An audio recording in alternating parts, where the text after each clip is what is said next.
The hours suck and nobody knows what's going on, so... Sounds kind of Kafkaesque. Yeah.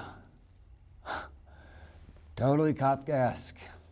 Franz Kafka, who wrote these wonderful stories and novels in which very strange, sort of hard to explain things were happening, a world in which nothing really made sense. That's sort of what we're borrowing from here in this episode. This is a world that makes less and less sense to Walt because more and more he's realizing that he's really in over his head. 2,400 times 40,000 is, and I swear to God, I double-checked this like 10 times. $96 million. He tries to organize thoughts, and everything has a numerical answer to the question, except in this underworld that he's now in, and it's nerve-wracking to him. Somebody called my cell and told me to expect it. He's working for a guy who's responsible for his brother-in-law getting shot and almost killed. Walter, you seem troubled. He's no longer in control of his life. The whole reason Walt, in my mind, became a drug dealer to begin with, say what you will about it, he needed money for his family, but really I think it's about control. I know I owe you my life. And no longer now does he even have control over his life, over his criminal career. So things are getting a little Kafkaesque in that sense. You know why I do this. I want security for my family. It's time to look in the mirror and say, you're Heisenberg. This is who you are. You're no longer a teacher. You're on this track for as long as it takes. And just do it. Stop lying to yourself. 12 million a year.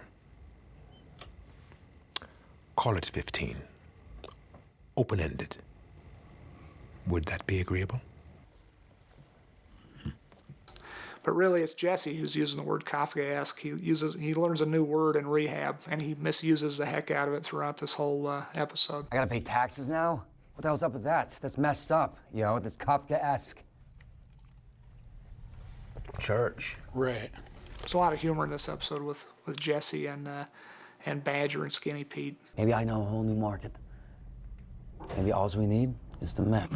Jesse is fighting to keep somewhat innocence he has left, but it's slowly fading away. I just wish there was something more that we could do.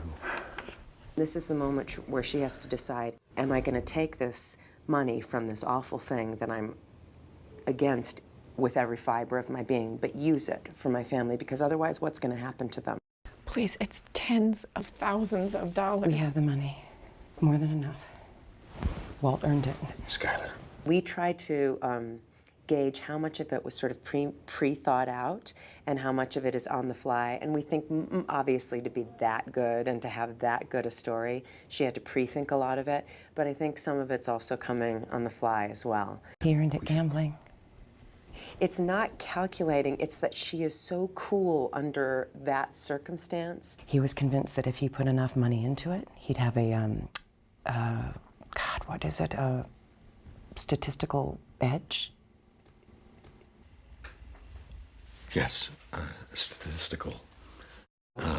Because she hasn't let Marie in on anything, she's able to concoct this story. And she's tracking very carefully if she's laying it on just right, if she's coming up with the right amount of explanation. She's reading in Marie's eyes. Does she buy this? Is she buying this? She is, okay? And then she continues, and then she continues. I guess for a couple months there you were sort of leading a double life, weren't you? It's the extraordinary change for Skylar as a character right there. And I think that's what makes Walt just sit there and go, wow, I had no idea she had this in her. Where did you possibly? I learned from the best. And once she chooses it, she's the kind of person who will go absolutely commit to it and go all out. Something tells me that Hank is here because of you. And I'm not forgetting that.